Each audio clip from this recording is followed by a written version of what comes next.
This is a WKYT podcast. Brian Milam, Dave Baker with you today as we have yet another busy weekend of Kentucky athletics, high school athletics, things in between. Want to start, though, with last night. Ryan Howard showing she is just the greatest scorer in the history of UK basketball over the last 2 years. She is something else. 43-point effort ties the school record for a game. It's the most points ever scored in regulation. Right. I mean, I don't know how you stop her. And Kristen Flum was out here last night. She played college ball, played high school ball. And, Yeah. And I said, "Do you ever score 43?" She said, "No." And she said, "What do you tell the person guarding her?" And I said, "You tell them you're not very good. Go sit down." But nobody can guard her. I remember a Sunday afternoon in Rupp Arena, and I don't mean to digress. David Robinson and Navy came in here. That's right. And after the game, Rob Locke said, "My goal was to hold him under 50, and I feel pretty good." Of course, the Admiral scored 49. That's right. Yeah. I think they scored 60 points, and he had 49 of them. And the Admiral was an adult and went over to Two Keys right after the game. But that's another story. We're going to take your questions and your comments on Facebook Live. Got the app going right here. So we will wait for your questions, comments, and talk a little sports along the way. But seriously, about Ryan Howard. Oh, my gosh. I mean, 43 points, and she did it effortlessly. She is not one of those high-volume shooters. She's just a high-volume scorer. She is. That's 43 points, which ties the record, I think, by Jen O'Neill. Is that all right? And she did it in 4 overtimes. She did it in 4 overtimes. I think that Kentucky-Baylor game was like 133, 130, something like that. This was in regulation. Kentucky as a team set a record with 16 threes. But the thing about it is that Ryan sets that record of 43, ties it after a 37-point effort against nationally ranked Tennessee on Sunday. And I mean, you had some people that were out last night, and they really needed her to come through. And I tell you, she is just spectacular. She came through all right. Yeah. You know, she is a heck of a shooter. But talking with Matthew Mitchell today at the press conference, he was just saying, she doesn't take bad shots. She doesn't try to be Carmelo Anthony and take 45 shots and, get 40 a night. It took you 43 shots to do it. Right. It's kind of like a James Harden thing, who for about the last year or so has been, just out of his mind, playing well. And now he's kind of hit that brick wall here over the last week or so, and it looks like he's putting up a bunch of bad shots. But Ryan Howard does not go looking for hers. She gets everybody else into the offense, and boy, what a player she has turned out to be for Matthew Mitchell, and she's got a long way to go. Thoughts on who the player of the game will be against Alabama? Well, if we were talking about last night's Alabama game, that'd be Ryan Howard. Thank you very much. UK men play Alabama tomorrow afternoon. And this is an Alabama team which is going to look drastically different than when Avery Johnson was coaching them. Nate Oates is the coach now. That name may not ring a bell to a lot of people, but he was the coach at Buffalo. Kentucky played Buffalo over in Boise. In the NCAA tournament a couple of years ago. This is an Alabama team that wants to get it and go, and if they can score 150, they want to do that. I think they're like third in the country in terms of scoring, somewhere in the mid-80s. And so, they just want to get it out of the net and go as quickly as possible. And sometimes the schedule can work against you with kind of bad matchups or difficult matchups at bad times. But certainly that's the same thing that Georgia wanted to do. So Kentucky just coming off a game like that. And John Calipari said before that contest that what you do is it's like a pressing team doesn't like to be pressed. Right. Okay, a running team doesn't like you to have running back on them. So especially at home, Kentucky will up the tempo. And I think it, like Cal has said, it all starts with Ashton Hagans. And then Tyrese Maxey is just really good at home. I don't want to say different player on the road. It happens, though. But sometimes it does happen. And you certainly want to have that same sort of consistency that Nick Richards has shown. So Tyler Kelly, hopefully that answered your question about what kind of defense that Kentucky will play, because the defense is whatever it is to force bad shots, to force, Alabama wants to set the tempo. And let's go back 28 years now when Kentucky would set the tempo. Pitino's like, we may give up a couple of early baskets to set the tempo, to get teams running. I thought you were going Derek McKee and Bobby Lee Hurt. No. No, but teams have set the tempo. We'll give you a few layups to get those confidence layups, just to get you going. Well, Kentucky doesn't want to give up any baskets, but Alabama might, especially with young guys who they start to run a little bit. It's like, hey, we can do this, and then you fall into that trap, kind of that Venus flytrap, if you will. No, you're absolutely right, because what you do is you get that opponent to play the kind of game that you want to play. and you don't realize you're doing it. It's kind of like being, for many who are watching out there, in one of those scramble golf tournaments. You know, you always want to have somebody that can kill it off the tee box. But then invariably what happens is everybody else tries to kill it off the tee box, and you just can't do it, and that's kind of what happens. Cal has gone to a three-guard lineup, and Rick Doss makes a good point. You know, he loved the three-guard lineup. Cal went to the three-guard lineup against Georgia, partly because, well, Nick Richards was in foul trouble a little, so you had to go smaller.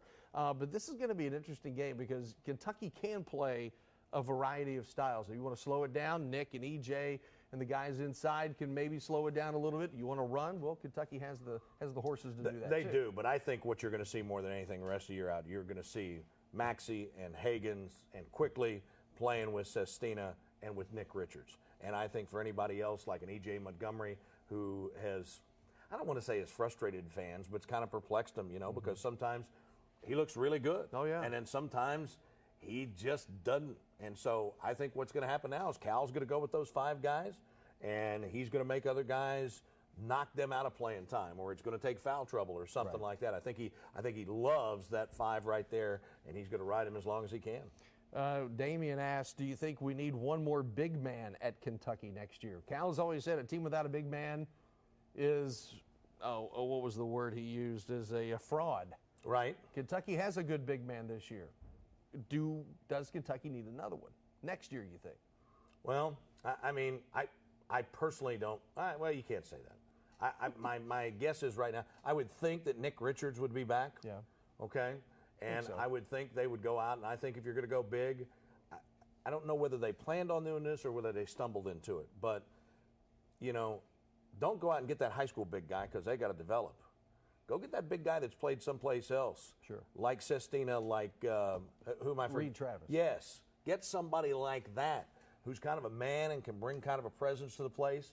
And I think what they'll be able to do is those really big upper class transfers like that, they'll now be able to attract because they'll be able to see the success of Travis and of Sestina. John Calipari has been excellent at always reinventing himself or reinventing a style or reinvention, period. And I love how he set the tone for the one and done. Get the high school phenom come in here, get a bunch of them, they leave, you get a new crop. What if he reinvents himself at Kentucky using the reverse one and done with the old guy coming in, the grad transfer? Right. We've seen 2. Kentucky has been successful with both. Nate Sestina has had pockets of bursts like he did against Ohio State where he popped 5 threes.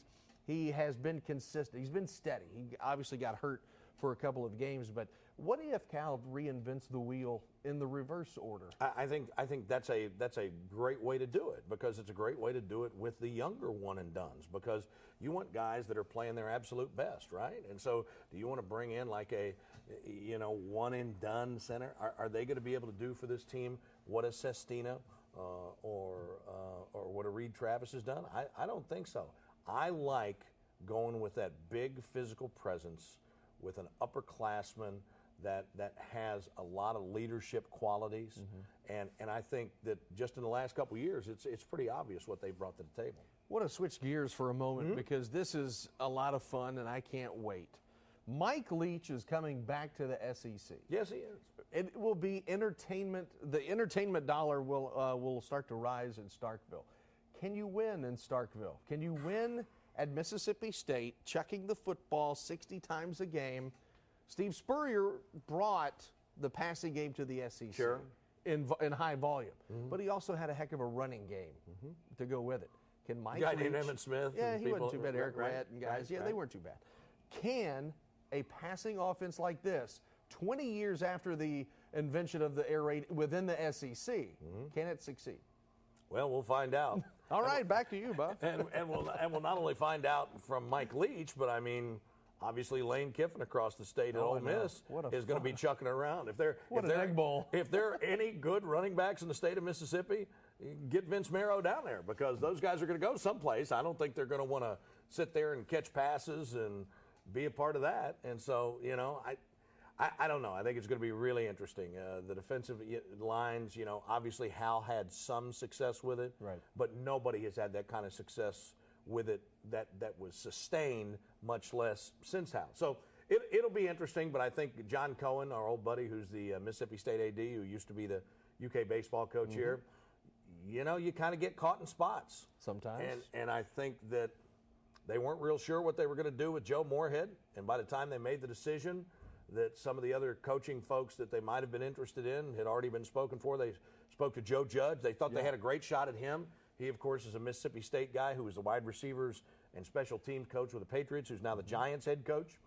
And he wasn't available. And so then after Ole Miss brings in somebody as dynamic as Kiffin, Mississippi State's got to do something too. I mean, it's going to be fascinating to see how it plays out. Is Lane Kiffin dynamic? Well, I mean, Lane Kiffin was kind of he was kind of the smart aleck guy when he came into the league without the edge of some other people. You know what I'm saying? I mean, he just, you know, shoots from the hip. He tweeted at Leach when he got the job and everything. Now, has he mellowed now, you know, after he's had those ups and downs, after you get fired by the Raiders and you get fired by USC and then you go down and you work for Nick Saban, you know. You left Tennessee before they fired you. I mean, he was doing okay, but he has jumped around so much. Yes. And the state of Mississippi is going to really enjoy, I think, the entertainment value. And both of those programs are on probation, right? I think Mississippi State for some academic stuff, I think. I'm not sure. I know Ole Miss is obviously they had an academic problem. They may not be, but Ole Miss certainly still is because of all that Hugh Freeze stuff. Man, that was ugly. Yeah. That was ugly. But the entertainment value, as I mentioned, I think it's going to be something else. And Kentucky gets to play Mike Leach because of the East-West. Right? Yeah, because of the East-West. Yes. You know, you have that same opponent from the opposite division. Interestingly enough, as you look down at the bottom of our screen, Mike Leach, when he was here, a former spokesperson for Mingy Beef Jerky. True story. No way. I could go upstairs and find the commercials for you. I bet we still got them. Absolutely. Well, there's only 2 spokesmen that I know of, and now you have revealed the other, the number 2. The other, no, he was the number 1. You got to try this stuff. I want to thank everybody for your questions and comments. We've had viewers from Pikeville, Winchester, and places in between Paintsville. Let me stop you for just a second. Yeah. I'm sorry. Let me go ahead and do another shameless plug. Sure. Congratulations to all the folks over at Mingy, by the way, because it was announced yesterday that they're the new title sponsor for the girls' Sweet 16, and to make sure those young ladies have got the opportunity to participate. Well done. Heard you brokering that deal. Stop it, I did. I'm not brokering. Stop it. We have the 2020 Sweet 16. You mentioned that for the girls' Sweet 16. Mingy Beef Jerky will be the corporate sponsor for that. I love the fact that basketball is in Lexington. Let's go. Totally. Let's go. Girls basketball, boys obviously have been here full-time since 1995. And it's going to be here before you know it. And that's nothing against anybody else. It's just a great place for people to come. And it only takes us about 10 minutes to get down the street, too. Right. And that's a good thing, right? Yeah, not too bad. That's right. UK and Alabama will play Saturday at noon. That is at Rupp, and then the Cats go on the road a couple of times next week, so you won't see them for a little while. 11-3. UK's 11-3.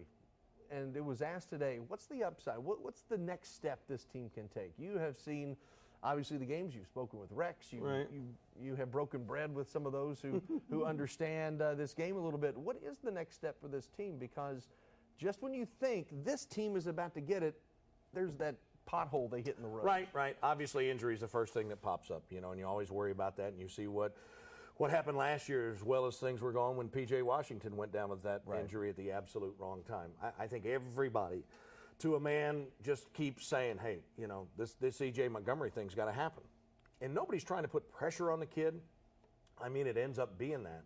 But he's just so incredibly talented that if he can play the way or start to begin to play the way that people know that he can play, then that just takes this team just up another notch. Because there is no juggernaut out there that we've talked that's out there, and everybody's saying, oh, God, just make sure I don't get in that bracket. I mean, there's not one of those But this you year. know Cal will say that. Well, of course he will. Of course he will. He'll say it this year because he can't next year. Because Mitch Barnhart will be chairman of the committee next year. Good point. You better empty the chamber. Right. You can't be going rogue on your boss next year. But it'll be interesting. It'll be interesting, and I think that's where they can do it. They can still shoot the ball better. Yeah. You know, the other thing about the Georgia game the other night was somebody tweeted at me, and I wish I had the name here, but it was a great stat. It was like I think it was at the end of the game that Kentucky had made half of their threes, half of their field goals, and half of their free throws.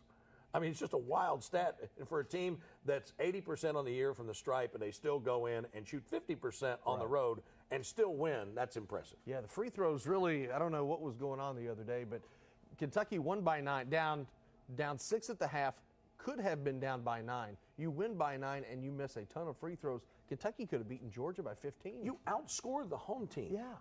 A much better Georgia team than there has been. I know a lot of people like to pound Crean, but Tom Crean's a good basketball coach, and he's done a nice job in a short period of time. They outscored them by 15 in the second half. Isn't that something? On the road. And really did it down the stretch. Right. Speaking of Georgia, a serious note now. Remember, we've got some severe weather coming in over the weekend, so you want to make sure and stay tuned to Chris Bailey and everybody here for the very latest. It normally does not affect basketball, but Georgia was supposed to play at Auburn tomorrow night at 6, and because the severe weather threat is so imminent, they've moved the game from 6 p.m. up to noon tomorrow. Wow. So obviously that's going to affect folks and how they see the game and preparations and things like that, but hopefully just a semi-interesting side note. And now he's turned into Chris Bailey's agent. Nobody this is amazing. Nobody can be Chris Bailey. That's a good point. Hey. Hey. Keep it down over there. Thanks for watching. We're going to get back to work. He's just on this guy pounds the phone and the computer. It's a relationship world. And if you've got product that you're looking to move, you can call me at 859-566-1225. Lines are open now. And with great products. The first 100 callers get a free. With great products like Brian Milam and WKYT News, Sam and Amber and the aforementioned Chris Bailey, we can increase your exposure and, most importantly, improve your bottom line. That'll do it for Facebook Live Friday, everybody. For Dave Baker, I'm Brian Milam. Thanks for watching. And we have to go sign the contract now. So long, everybody. See ya.